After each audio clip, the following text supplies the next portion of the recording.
On September 24th, 1992, 15-year-old Christopher Keller was riding his Kawasaki dirt bike motorcycle on a trail along railroad tracks that ran parallel to the Lehigh River.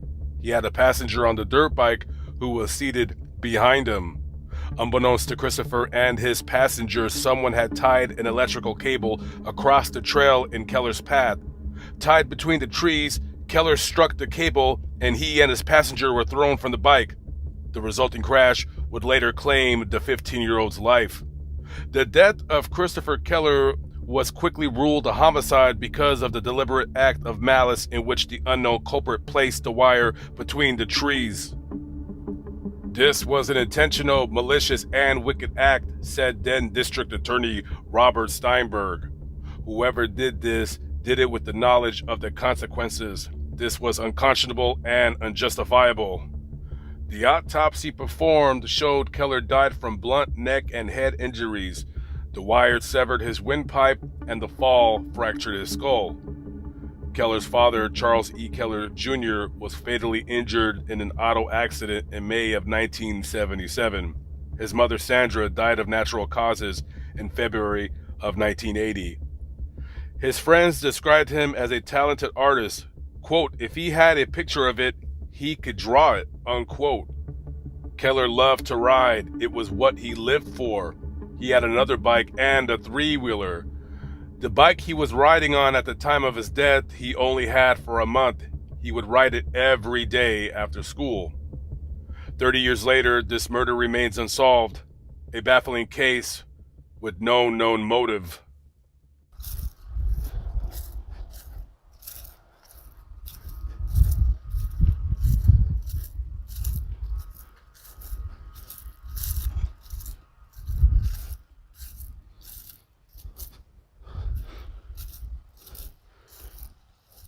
This is the final resting place of Christopher Keller.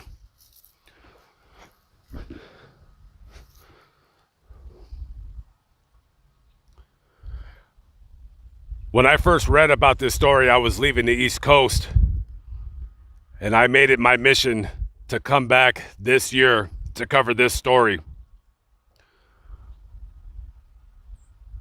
Somebody obviously getting tired of kids riding their dirt bikes in and around someone's property, put up that line to hurt somebody.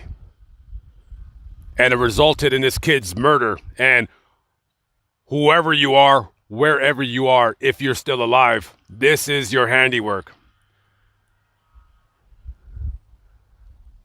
When you hung up that line, you meant to seriously hurt somebody, and you ended up killing him. And you're a murderer, and there's no forensic evidence, more than likely, and unless you confess or you tell somebody and they tell the police, they tell law enforcement, I guess you will just take the secret of what you did to your own grave if you haven't already.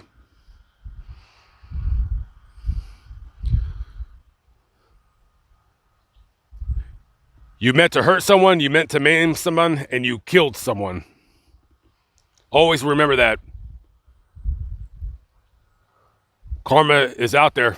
Karma exists. And you will get yours at the end of the day. Rest in peace to Christopher, and my condolences to his family.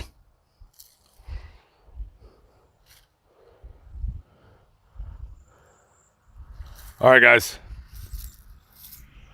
On to the next video. I will catch up with you on the next one. I hope to see you there. Peace out.